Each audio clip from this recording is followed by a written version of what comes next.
is located in the easement for NRCS's access to the wetlands. NRCS is a Natural Resource Conservation Service, and they have redeveloped wetlands on the other side of the woods from this operation.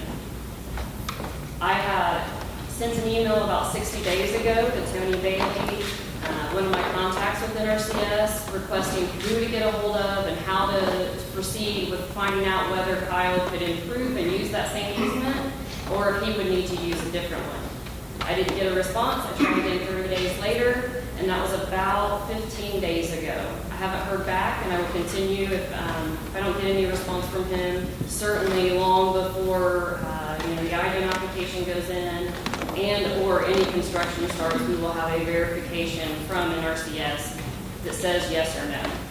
If for some reason NRCS does not want them to utilize that easement, they have already been provided with access. Max, I believe, is the one that has provided 50 feet on the other side of the easement that they can add to their currently proposed property line in order to give them access. Essentially, that would create two drives back there. One NRCS easement and a drive that's owned by them to access the barn. Either way, access is more than covered there. One, hopefully, we could help NRCS by increasing that access, increasing the accessibility to that wetlands for their use. If not, we have a backup. The other thing that I would like to talk about is the wetlands that are back there. And originally, when we talked, strictly looking at a map, IDEM's regulation is the setback to a waters of the state, which includes wetland, is 300 feet. So originally, just sitting with a map, I had drawn a great big 300-foot circle, and I had drawn the circles around the restricted circles around the houses, and it really made a lot more sense, just so that there wasn't, IDEM thinking, not county thinking, to put that barn more in the middle of that field. And when I proposed that to Kyle, his automatic response was no, because he would much rather there is another route that we can go to get closer to the wetlands to increase the distance from the houses. He wanted the barn tucked back away to help ease any issues that, rather than, it could have been 300 feet closer, basically, or 200 feet. And he, at great expense to himself in terms of driveways and things like that, and the additional dirt work that's going to take to get that done with IDEM, he did push it an additional 200 feet towards the wetlands. In order to make that happen at the state, we utilize a clause in the rule that's called alternative design and compliance. And it is 327 IAC 19-5-1. And the heading of that is called Alternative Design and Compliance Approaches. And it is used for all sorts of things, that innovative technologies that maybe weren't around when the rule was written. It's those types of things that this was written for, as well as one clause in there that basically says that as long as water is being directed away, then they can come closer. So for example, the 300 feet, he's going to install a berm. In order for the state permitting to go through, the berm is a very light brown line here, but again, yeah, that's why, it's all in there, but let's see. Okay, see the dark brown line right here?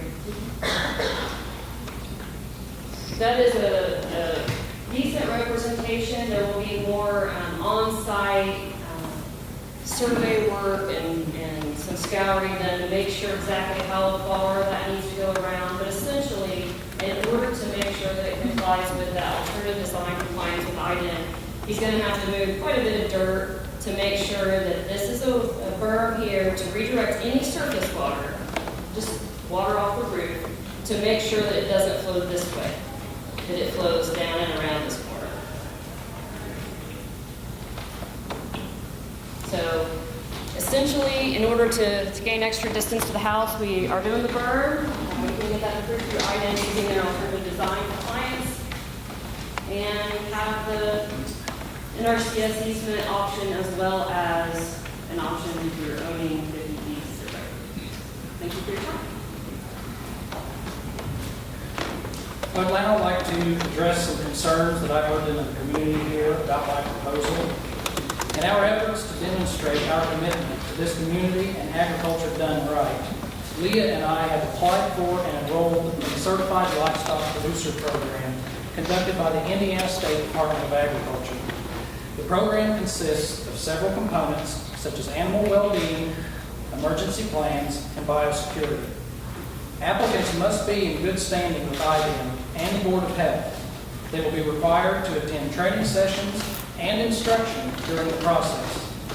Only after the applicant completes the program will the ISDA set an appointment for an on-farm review. The applicant will only become certified once they've been in business for 2 years without any violations. Future on-farm reviews will occur approximately every 2 years to ensure that the certification is still qualified and valid. We both feel that this is an extra step we can take to show our community that we are willing to earn and keep your respect as growers. The next topic I'm going to speak on is property values as they relate to confined feeding operations. You can flip to the red tab in your binders labeled real estate, or you can look up here, we have enlarged pictures for you. Many in oppositions to CAFOs will say they decrease property values. However, we have multiple examples here tonight to show you that is simply not true. These examples are real, they are recent, they are not inflated, they are not the producers' homes, nor their extended families. This information came from the county GIS system and the assessor. Our first example. On January 4th, 2013, at 6767 South County Road 700 East, less than 1 mile from an existing CAFO, a more than $200,000 home sold above the current assessed value. Our next example, at 3325 West County Road 300 North, a $165,000 home was constructed in 2012, less than a half a mile from another existing CAFO. Our third example here, we have 4 different examples around this one CAFO. Example A shows a $200,000 new construction, 1.5 miles from an existing CAFO. Example B shows another home at 3938 South County Road 710 East, 1.1 miles from an existing CAFO, sold on 4/15 of this year, $80,000 above the assessed property value. Example C shows a property a half a mile from a CAFO increased $34,000 in value over the past 4 years. And example D, less than a half a mile from this CAFO, the property at 5502 South County Road 700 East, the value increased $114,000 over the past 4 years with no improvements noted to the structure.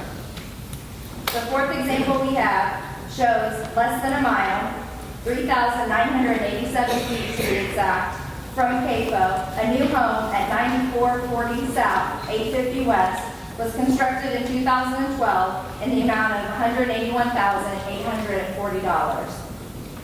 And our fifth and final CAFO operation that we looked at was near Bobtown Pigs. We have 3 examples of $200,000 homes being bought or sold less than a half a mile from this facility. Examples A and B are new constructions, and example C shows an increase of $50,500 over the past 6 years. These examples prove that those in opposition are choosing to say that CAFO's decreased property values is not warranted, it's not true, and their statements are not backed up. These are just a few examples that we have time to share this evening. The truth is, we could have done this all night long. It is well documented that farm ground around these buildings typically rises in value due to the added nutrients and above average yield provided by the manure. It is also true that if properties are found to remain stagnant in value, it is a result of a challenge from the assessment by the owner. When looking at normal depreciation, you will find that the assessor typically uses a 4% decrease. So it could be easily said that even when there are no CAFOs in the neighborhood, property values may still go down. I would also like to mention that I had a very long conversation with a very established, very well-respected realtor in this community. He's the co-owner and manager of what was the Seymour branch of Prudential, now Berkshire Hathaway Home Services. He informed me that while he is competent in his abilities to place an accurate number on a property due to his extensive years in the business, he is by no means an appraiser.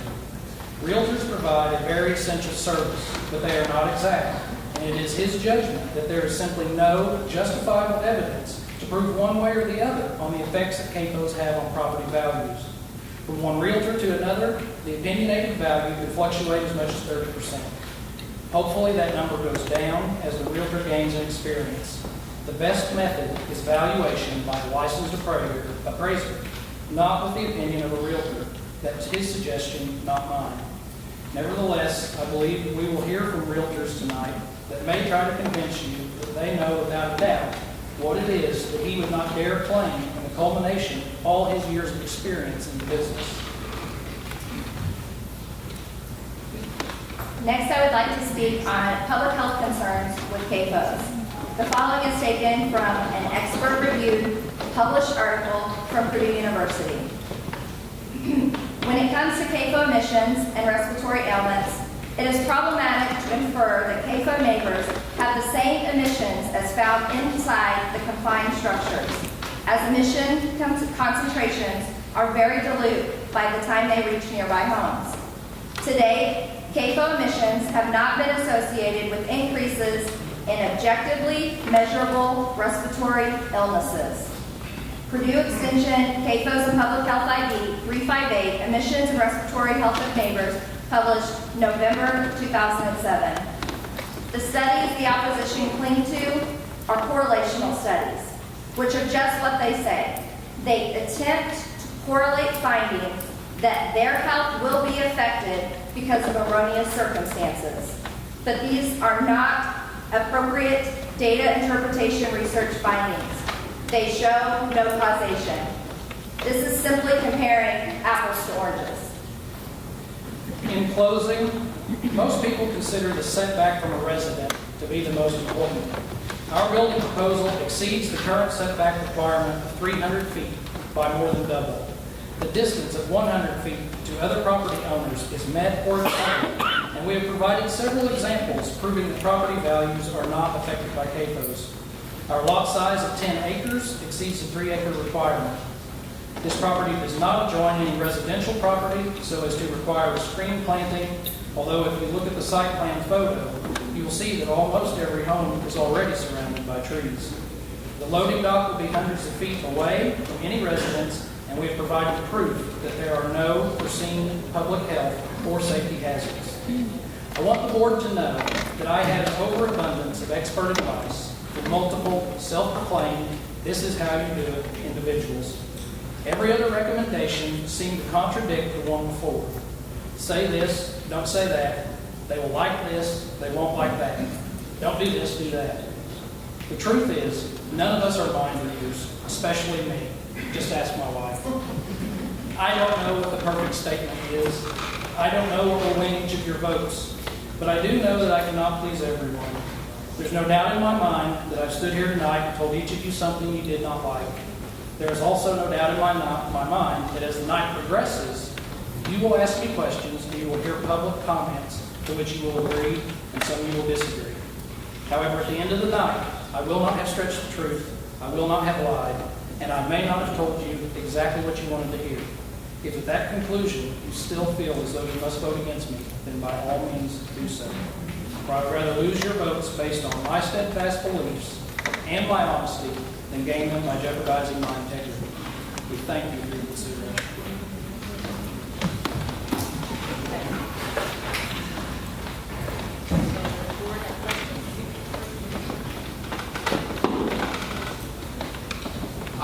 I have a question for you, Ms. Holmes. Yes.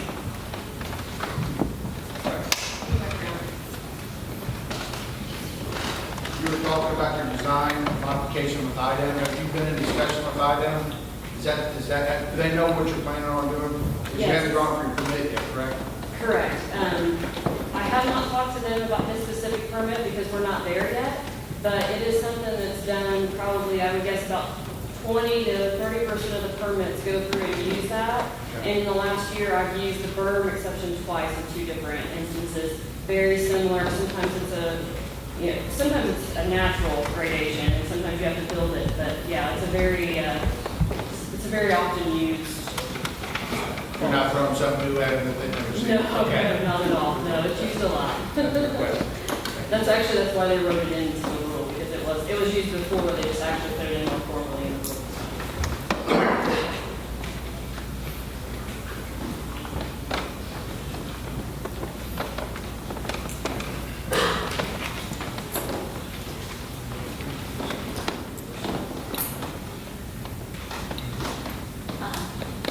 We should have before, as you can see, we only have 4 members tonight.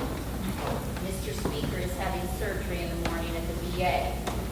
If you would like to stop and wait for 5 members, you have that opportunity. No. You would like to proceed? Yes, please.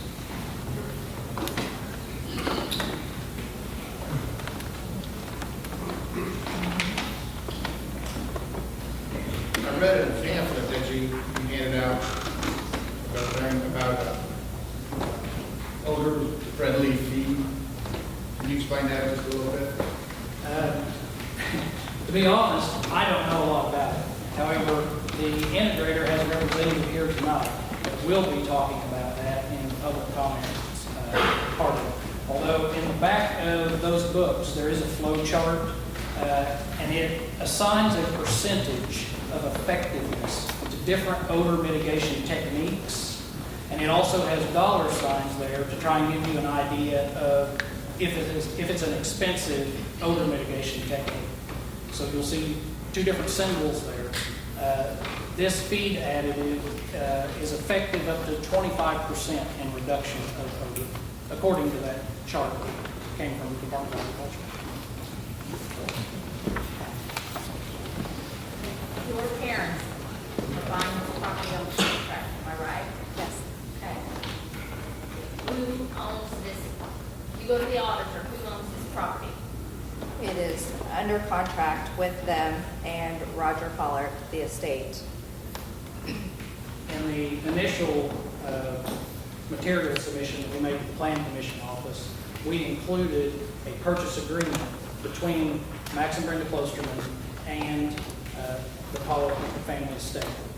And we also included a consent form in there where trustee of that estate, Roger Pollard, had been fully notified of our intent and what piece of property this would be affected. And it also mentions in there that in order to do this, that contract has to be completely paid off. There's a separate purchase agreement between us and Max and Brenda Klosterman that says that when we are to receive the 10-acre parcel, it is to be completely free and clear of all liens. So that would be a requirement for this to occur. So their contract would be paid off, and then our 10-acre parcel will be deeded off separately and paid out in full, certified, surveyed and deeded off. So when is this going to happen? This would happen upon the approval from this board. I want to, different from the other applicants that have been before this board in the past, most of them probably already owned the property that they were proposing to put this CAFO on. As our situation is different, it's not the cost of the IDM permit that has kept us from applying for it. I'm going to have to spend that money anyway. It's the fact that when we go to send in our full completed application to IDM, we want this 10-acre parcel to already be surveyed off, deeded off, and in our names only. And it's also important to do that with Farm Credit, the finance company, because as of right now, there are no other people listed on this loan, and they are not about to loan out this kind of money when there are other people involved that they don't have on the hook. So we need to know ahead of time if this county will support the project before we go through the process of surveying and deeding and closing costs, etc. It's a very common business practice to have a purchase agreement that's contingent on receipt of approvals. And that's exactly what's happening. So now you talked about the corner down there.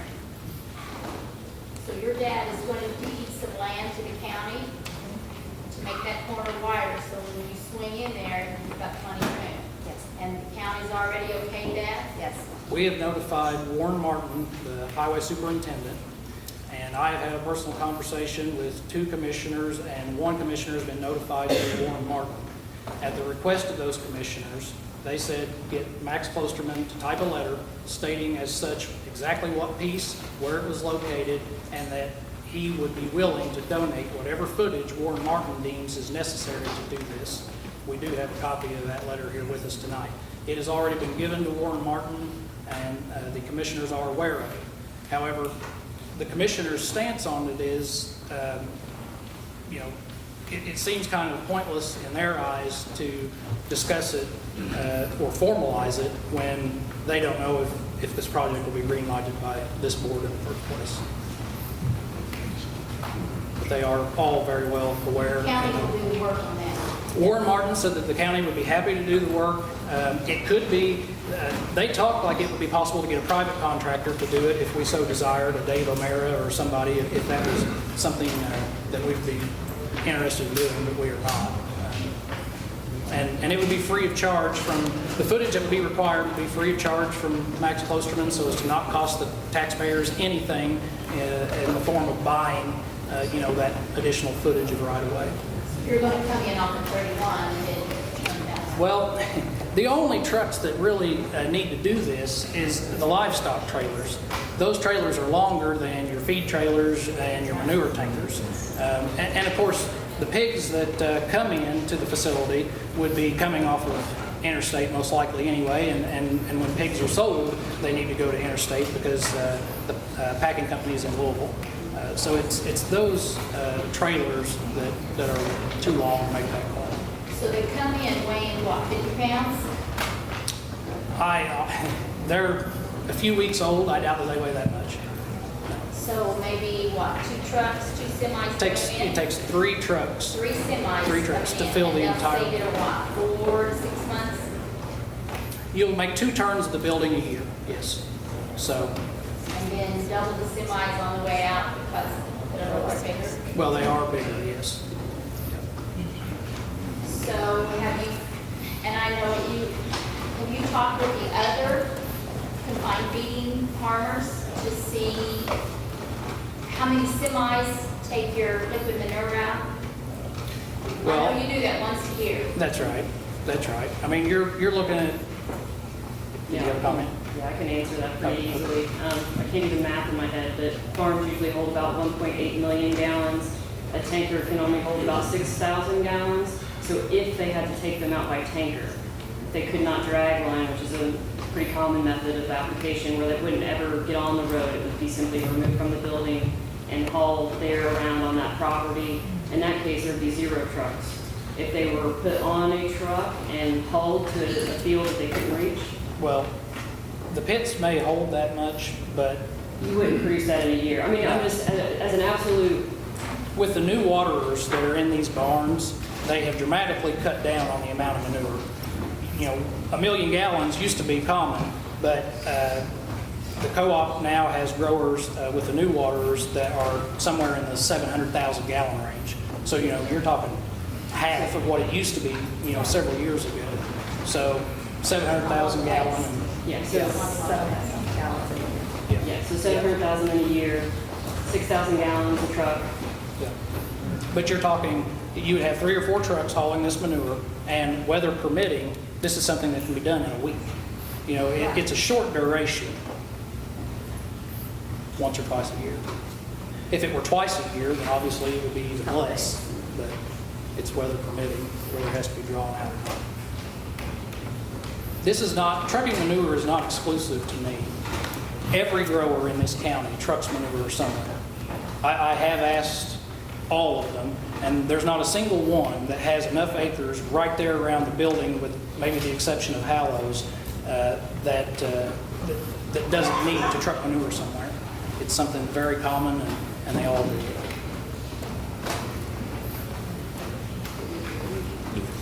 Is it any, Nutrient management to go. any of this land, does it flood? No, no, it is out of the floodplain. The floodplain is close, which is why we feel like it's a great location. No, I left it over there. I'll And just- here, actually, I can, if you don't Yeah, have go the ahead. map, I No, can, go ahead. after looking at it so much, the floodplain starts almost right in through here. This is all floodplain. There's a huge, on the other side of this small creek is a pretty decent drop off, and the floodplain's back in here.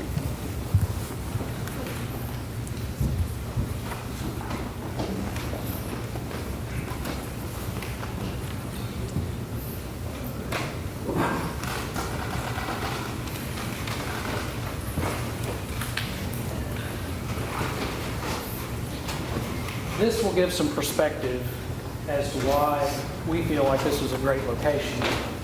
You notice here is a CAFO, and here is one approximately 3 miles or more north.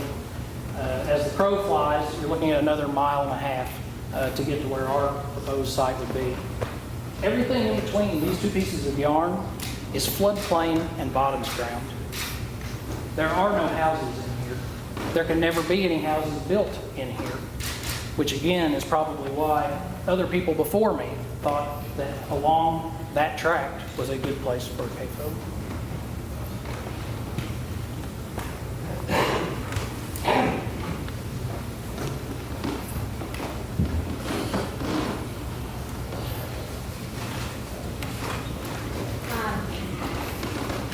Thought any more about biofilters? Odor mitigation is a good question. The ordinances in this county, we all know they were written a long time ago. And hog facilities, years ago for the most part, used to utilize a lot of outside lagoons as a means of waste storage.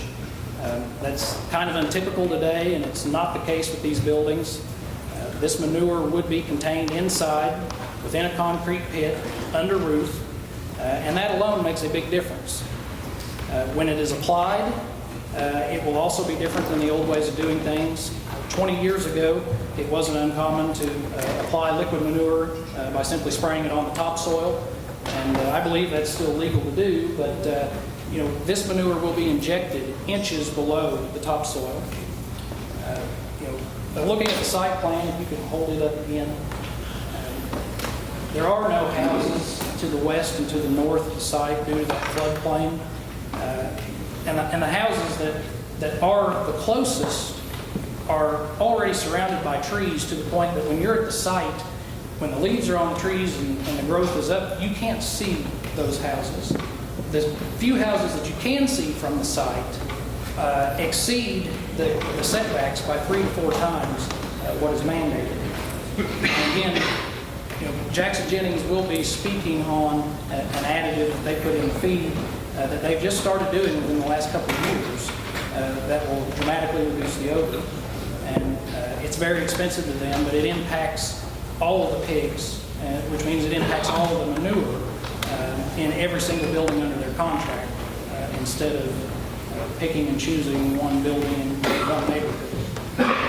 As the biofilters are not a current requirement, we feel like the feed additive, along with the other facts that I just mentioned, will exceed the effectiveness of just having biofilters and not having any of those other facts comparatively. You know, if this CAFO were out in the middle of a field, you know, where there were no trees around anywhere and houses on all sides and so forth, and you just put a biofilter on there, I don't know, and no feed additive, I think the things that we've got going would exceed just the biofilter.